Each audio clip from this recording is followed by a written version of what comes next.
It's Time Warner Cable's local edition. I'm Brad Pomerance. We are joined today by Eric Gurna. He is the new president and CEO of LA's Best. I know the program well. For our viewers, what is LA's Best?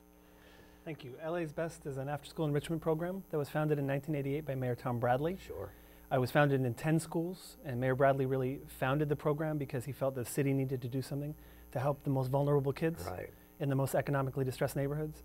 We're now in 194 schools across the city. Give us a sense, as someone who's worked in this space for decades, why after-school programs, and specifically LA's Best, are so critical and crucial to our children. So many reasons. You know, the one that always comes to mind first is that all kids should have a place after school where they can explore their interests, discover new talents, discover new skills, make choices. You know, the school day by its nature is somewhat regimented. Kids are mostly told what and how to learn. And after school, kids can choose what they want to do. If they want to pursue dance, they can do that. If they want to do digital learning and robotics, they can do that. And we think about some folks who may live in more affluent areas. They can provide funding for dance and ballet and 3D printing. Not everyone has that ability.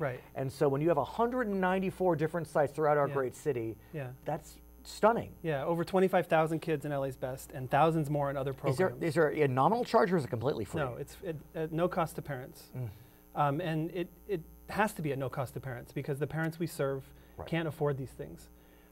Kids get help with their homework in a language they understand fluently. Oh, really? They get a free nutritious supper every day, every kid. It goes that late into the day? It goes until 6 o'clock. Fantastic. So supper is around 3:30, 4 o'clock. Right. After school, I like the early bird special. Yeah. And my daughter's starving after school. Of course she is. And if you don't have that, support, that warm welcome, and an opportunity to be active, to engage with your friends, it's just not fair. So that's all we want is to be Challenges, fair. though. A lot of the program is funded through what we know as Prop 49 dollars. That's right. Those dollars are static. Explain that and what you're doing to try to change that. So Prop 49 was passed by the voters in 2002. It went into effect in 2004 to provide after-school programs across the state for the most economically distressed schools. And it uses Prop 98 funds? Yeah, it uses general education funds that are designated. It was, passed by the voters, and it was really intended to provide these after-school programs. And it's been doing that fabulously for the past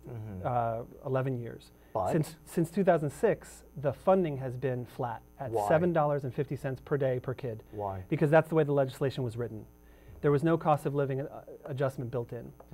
As we know, with minimum wage increases and sick leave for part-time worker laws and other increased costs, just inflation over the last 9 years, our costs of doing business have gone up dramatically, and the funding hasn't kept up. So do you need to go back to the voters to deal with this issue, or can the legislature handle it directly? I don't think we do. I don't think we need to go back to the voters because the legislature and the governor can simply build an increase into the ACES funds, the Prop 49 funds, into the budget. But they have not. They have not. Last year we made a lot of progress in the legislature. There was a compromise put through. The governor didn't approve it. He redlined it in the budget. And so we think this year, if we can make our case that the value of these programs, that they're essential, they're not We have a surplus. I mean, the numbers look positive. I just heard on the radio on the way to the studio today that there's even more revenue than they expected coming into the state. So the money is there. It's a matter of prioritizing our most vulnerable kids. What can our viewers do if they want to weigh in on this?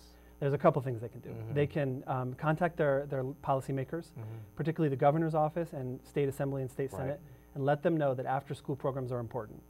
They can also donate to LA's Best, which I know you're doing. You're seeking LA'sBest.org.